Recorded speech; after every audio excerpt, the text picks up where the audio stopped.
बहुत सावधानी से कथा सुनिएगा और अपने चित्त में उतारिए।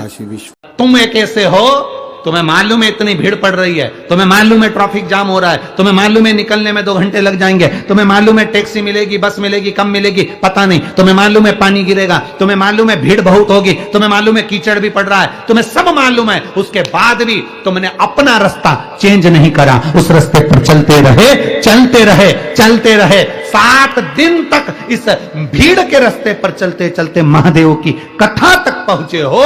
जब तुमने अपनी मंजिल नहीं छोड़ी तो परमात्मा भी तुम्हारी मंजिल नहीं छोड़ेगा, ये निश्चित है। क्यों छोड़े वो? तुम अपनी मंजिल नहीं छोड़ते तो वो कैसे छोड़ सकता?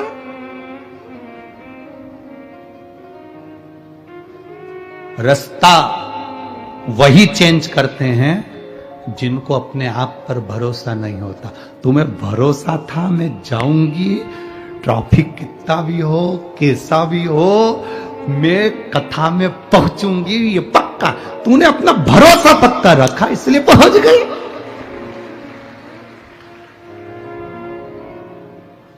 और कितनी बुजुर्ग बुजुर्ग माता बैठी हैं, कितनी जो 55 से ऊपर हैं, जरा हाथ उठाना, उठाओ जरा। बहुत सारे हो रहे, धर लो धर लो धर लो धर लो धर लो। और जो 35 से नीचे हो, 35 से जो नीचे हो, हाथ उठाओ जरा। बहुत हो, रख लो रख लो, धर लो, भगवान भला करे तुम सबका। बहुत। अब ये 55 से ऊपर वाली इतनी अवस्था में तो बहुएं भी कह देती हैं, मम्मी क्या करोगी जाके, तुम इतनी भीड़ में क्या करोगी? पर तुमने अपना भरोसा नहीं तोड़ा, तुमने विश्वास पक्का रखा, इसलिए यहां तक पहुंच गए। अपने भरोसे को जो दृढ़ी रखता है, अपनी मंजिल को जो नहीं छोड़ता, घूम फिर के भी जाऊंगा तो मंजिल तक जाऊंगा। अगर इस रास्ते में बस अड़ गई तो उधर से ऑटो लेकर निकल जाऊंगी, उधर से अड़ गई तो उधर से निकल जाऊंगी। 4-5 गेट बने हैं कथा के पंडाल में जाने के लिए, एक गेट से नहीं जाने देगा, दूसरे से जाऊंगी, दूसरे से नहीं जाने देगा, तीसरे से जाऊंगी, पर अपनी मंजिल पर पहुंचूंगी जरूर, ये निश्चित है। आप दृढ़ी बन गए, आपका भरोसा पक्का हो गया तो आप मंजिल तक पहुंच गए। और यही भरोसा, यही दृढ़ता तुम्हें आखिरी तक चाहिए, अंतिम सांस तक इस भरोसे को मत तोड़ना, इस दृढ़ता को मत तोड़ना।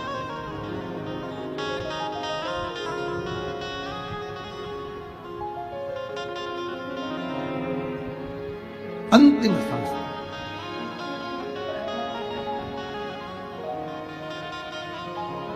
और जब अंतिम सांस तक भी अगर तुम लड़ते रहे तो अपनी मंजिल निश्चित है।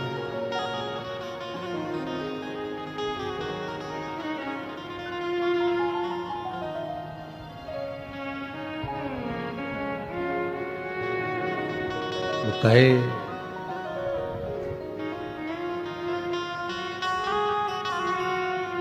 बड़ी दूर किनारा है,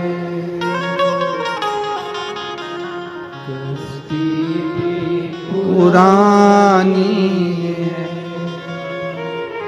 भोले बाबा सुन भी लो ये मेरी कहानी। बड़ी दूर किनारा है, कश्ती भी पुरानी है, भोले बाबा सुन भी लो ये मेरी कहानी।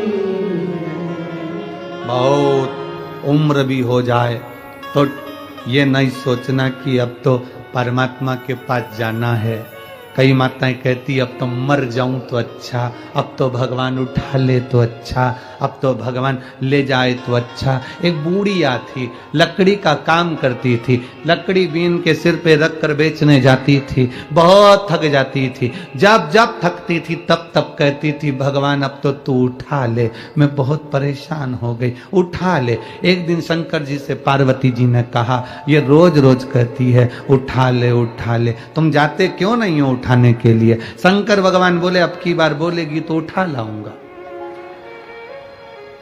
बुढ़िया ने फिर कहा मैं बहुत परेशान हो गई, अब मुझसे बनता नहीं, तू तो उठा ले। भगवान भोलेनाथ जी आ गए और उन्होंने कहा चल मैं तुझे उठाने को आया हूं। इतने में बुढ़िया बोली, मैं मेरी नहीं बोल रही थी, मैं तो कह रही थी लकड़ी का गट्ठा उठा ले।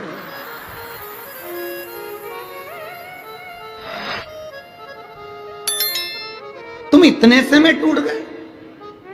कोई कहता है मेरा पति चले गया तो मैं बहुत टूट गई, कोई कहती है मेरी पत्नी चली गई तो मैं टूट गई, कोई कहे मेरे साथ में ये घटना घट गई तो मैं टूट गया, कोई कहता मेरे साथ ये घटना घट गई तो मैं टूट गया, कोई कहे हम काम करते हैं पर फल नहीं मिलता तो मैं टूट गया। अरे मरते दम तक भी मत टूटो, बल तैयार रखो।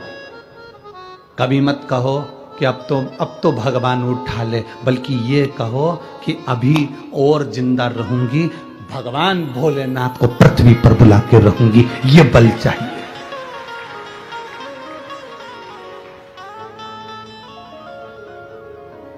ये बल अपने भीतर उत्पन्न करो ना। वो क्या कहते हैं, बुढ़ा तेरा, वो एक किसी ने कहा है बुढ़ा तेरा, कि हम कहां बुढ़े हुए?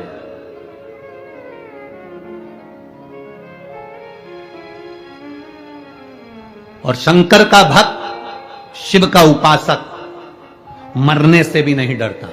मौत को शिव का भक्त तो साथ लेकर चलता है, इसलिए साथ लेकर चलता है। शंकर का भक्त खुश होकर चलता है कि जिस दिन मर भी जाऊंगा उस दिन अगर ये चिता पर मेरी ये शरीर जल भी जाएगा तो भस्म तैयार हो जाएगी और वो भस्म शिव संभालेगा, इसलिए मुझे मरने से डर भी नहीं लगता। मृत्यु से क्या मतलब?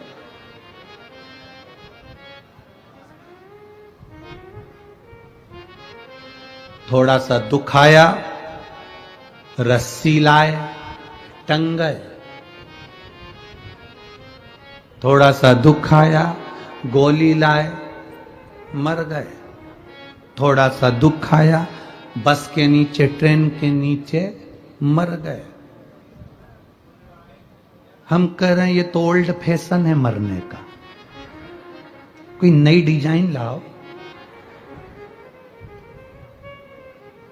रोज रोज रोटी खाओगे तो कहोगे एक आध दिन तो पिज्जा चाहिए, एक आध दिन तो इडली सांभर या पूरन पोली चाहिए, आमटी और मिर्ची का ठेसा। रोज रोज एक जैसा तो सब वो कहे वो मर गया रस्सी से बंद कर, वो कहे उसने सुसाइड कर लिया, पढ़ाई में नहीं हुआ तो वो मर गया, उसने उसके चक्कर में मर गया उसके। अरे कोई नया फैशन लाओ। मरो मरो सब कोई कहे, मर के देखे कोई, मरो तो ऐसा मरो कि फिर संसार सागर में जन्म ना हो। अगर मरना ही है और तुम्हें लग रहा है मैं दुखी हो गया मरना है, तो फिर एक काम करो, अब मेरे को मरना है पर रस्सी से नहीं मरूंगा, गोली से नहीं मरूंगा, ट्रेन में नहीं, पानी में नहीं, कहीं नहीं मरूंगा। अब एक ही काम करूंगा, शंकर जी के मंदिर में रोज लोटा भर के जल चढ़ाऊंगा, शंकर भगवान को चिढ़ाऊंगा कि मैं मर भी नहीं रहा और तेरे ही दरवाजे आ रहा हूं, तू या तो संभाल ले या तो फिर। अब शंकर जी के मंदिर में रोज जाएगा तो भोलेनाथ भी कहेंगे तुझे इतनी जल्दी मरने नहीं दूंगा क्योंकि मैं तुझसे बहुत प्रेम करता हूं। कहां मरने देगा, कार्य करेगा। और मेरे भोले तेरा सहारा है, मेरे भोले तेरा सहारा है, मेरी नैया का तो किनारा है, मेरी नैया का तो। क्यों मरना, किस लिए मरना? हमें नहीं मरना। क्यों मरना?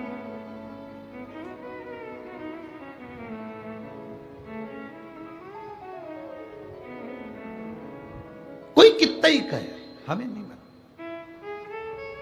बिल्कुल 2-3 चीजें तो बिल्कुल पकड़ लो तुम जीजियो। मैं तुम्हारा निवेदन करूं तुम लोगों से, बिल्कुल सब भाई बहनों से निवेदन, बिल्कुल पकड़ लो इस चीज के, हमें चाहे कुछ भी हो जाए नहीं मरना।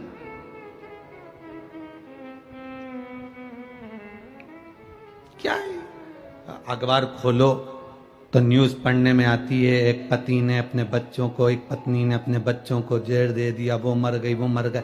क्या हुआ उससे? तुम्हारे परिवार वालों को कोई फर्क पड़ा तुम्हारे मरने से? दुख आता है ना तो राह दिखाता है, तकलीफ आती है ना राह दिखाती है, कष्ट आता है ना राह दिखाती है।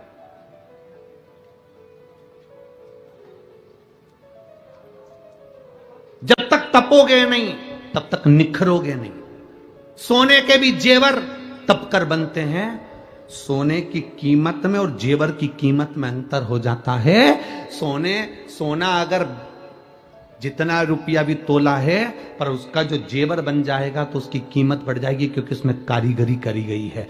तुम्हें अगर तपाया गया है, तुम्हें अगर दुख दिया गया है, तुम्हें अगर कष्ट दिया गया है, तो तैयारी रखना तुम कीमती जेवर बनने वाले हो, जो परमात्मा तुम्हारे साथ में रखे। क्यों मरना? किस लिए? 2 चीजें पकड़ के रखो, कितना भी दुख हो नहीं मरना, जा। कर्जा भी हो गया ना, नहीं मरूं, जा। और अगर लड़ाई हो जाए तो मेरी जीजियों से निवेदन है, कभी लड़कर मायके मत जाना। छाती पे मुंह डालो, वहीं रहो, नहीं जाऊंगी। घर के लोग कितने ही कहते जा अपने बाप के घर, नहीं जाऊंगी। जितना झगड़ा हो उतना चने की दाल गलाओ, पूरन पोली बनाओ, खा, नहीं जाऊंगी। और अगर वो ज्यादा बोले कि तू जा, तो साथ में आमठी भी तैयार करो, नहीं जा। और ज्यादा गुस्सा आए तो मिर्ची को कूट के ठेसा बना लो, पर मत जा, नहीं जा। कहे तो जा अपने बाप के घर, जा अपने पिता के घर, नहीं जाऊंगी, जा। मेरी माताओं से निवेदन, आज घर जो टूट रहे हैं ना इसी बात के, तुम चले जाती हो मायके वाले तुमसे कह देते हैं अब मत जाना, कभी भी मत जा। अब हम उनको अदालत में देखेंगे, इसमें देखेंगे, उसमें देखेंगे। और बेटा और बेटी का घर टूट गया, वो अदालत में खड़े हैं, वो अदालत में पहुंच रहे हैं, अदालत में एक दूसरे का मुंह देख रहे हैं, इधर से ये भड़का रहा है, उधर से वो भड़का रहा है। मत जा, वही छाती पे रहे, नहीं जाऊंगी, जा। ये 20 साल अगर दारू पिया होगा तो इसमें पत्र में लिखा है जो बात तो हमने बोली नहीं है। जो पत्र में लिखी वो बात तो बोली ही नहीं, कि कितना बकते होंगे, कितने बोलते होंगे, कितने कहते होंगे, कितने 20 साल में कितना सहन करा होगा, जरा विचार करिएगा। हमने वो बात बोली नहीं है, कितना सहन करा होगा। रहो, संभालने का थोड़ा प्रयास करो, और जिस दिन तुम संभालना सीख गए,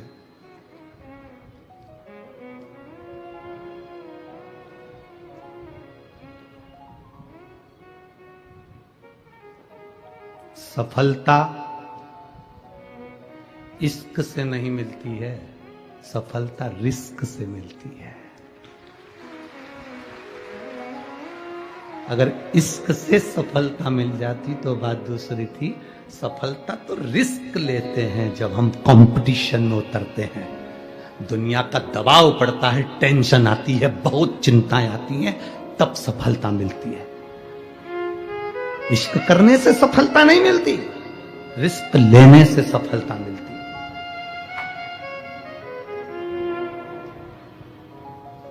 बल्लाल के गांव के लोग सेठ जी के पास जाकर बोले तुम्हारा बेटा खुद भी नहीं पढ़ता और हमारे बच्चों को भी नहीं पढ़ने देता।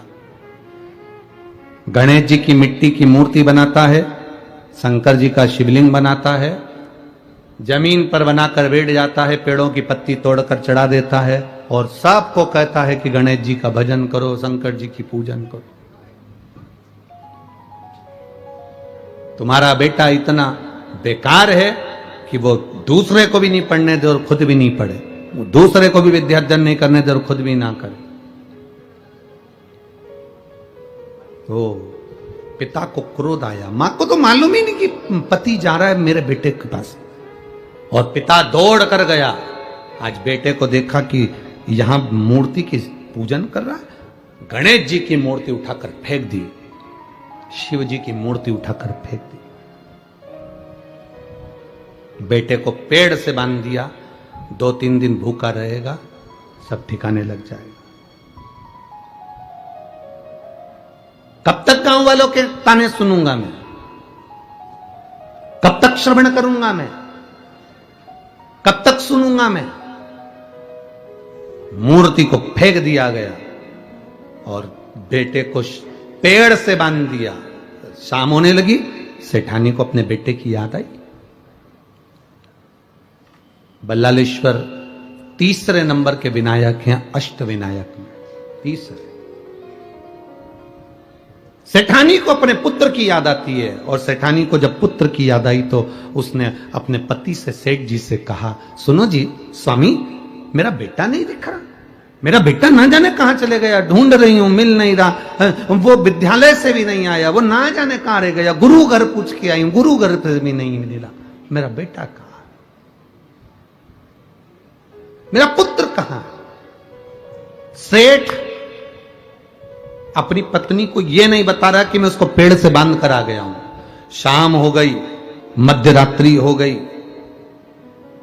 मध्य रात्रि हो गई, पूरी रात निकल गई, सुबह हो गई, सेठानी को नींद ना आई क्योंकि मेरा पुत्र ना जाने कहां गया है। अब एक बात बताओ आप, एक मां को बेटे की जितनी चिंता होती है, उतनी ही चिंता, उतनी ही बेचैनी उस परमात्मा को भी अपने भक्त की होती है।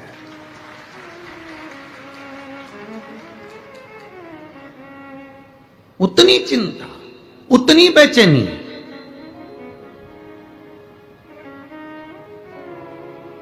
उस परमात्मा को भी होती है, अपने भक्त की होती है।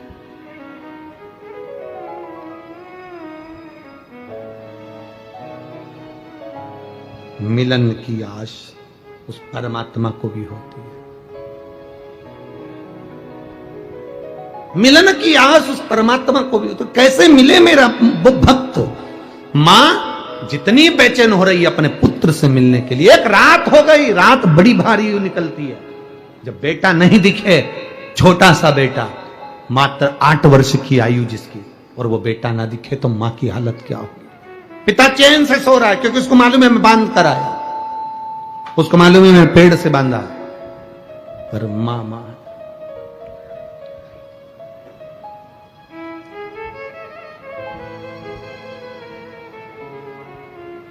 अभी छिंदवाड़ा की कथा में आपको कहा था, यहां सबको है अपनी पड़ी, भजन कर ले घड़ी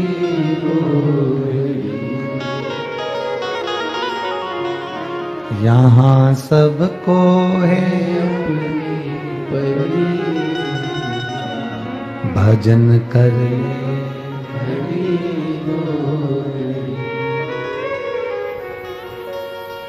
इन नैनों का होना भी क्या, इन नैनों का होना भी क्या, जिन नैनों से, जिन आंखों से हमने भगवान का दर्शन ही नहीं किया तो उन नैनों से क्या फायदा?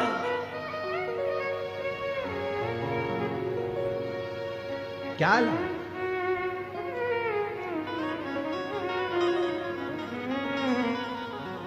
मिले जो समय, मां बेचैन, पिता को मालूम था मैं पेड़ से बांध कर आया हूं, पूरा रात, सुबह हो गई, आज मां किससे कहे कि मेरा बेटा नहीं मिलता, मेरा बल्लाल नहीं मिल रहा, मेरा बेटा नहीं मिल रहा। ढूंढते ढूंढते मां थक गई। तब उस मां ने जो पहले करती थी आज वो किया, शिवलिंग का निर्माण, पार्थिव शिवलिंग का निर्माण कर कर गणेश जी की मट्टी की मूर्ति बनाकर उसकी पूजन के लिए बैठ गई और जो बैठी और बस विनय करा, मेरे बाबा आपका बेटा चले गया था तो आप लेकर आए थे, षडानंद कार्तिक चला गया था श्रीशैलम पर तो आप लेकर आए थे, गणेश का सिर कट गया था तो आप लेकर आए थे। बाबा अब मैं किससे कहूं, आपके बेटे को आप लेकर आए हो तो आपका बेटा मेरे बेटे को लेकर आएगा, ये मेरा भरोसा कहता है, ये मेरा भरोसा कहता है, ये मेरा विश्वास कहता है, ये मेरी दृढ़ता कहती है।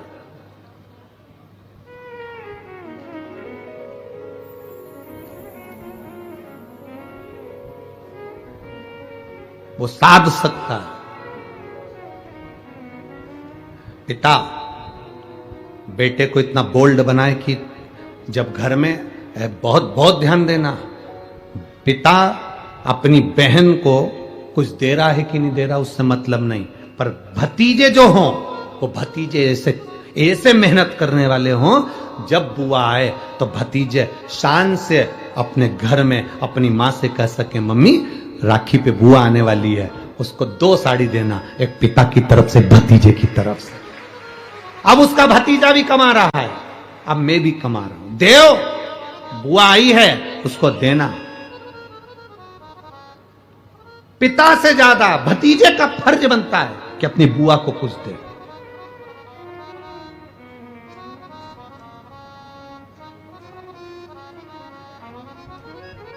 वो तो दुनिया के लोगों ने बुआ का नाम बदनाम कर दिया।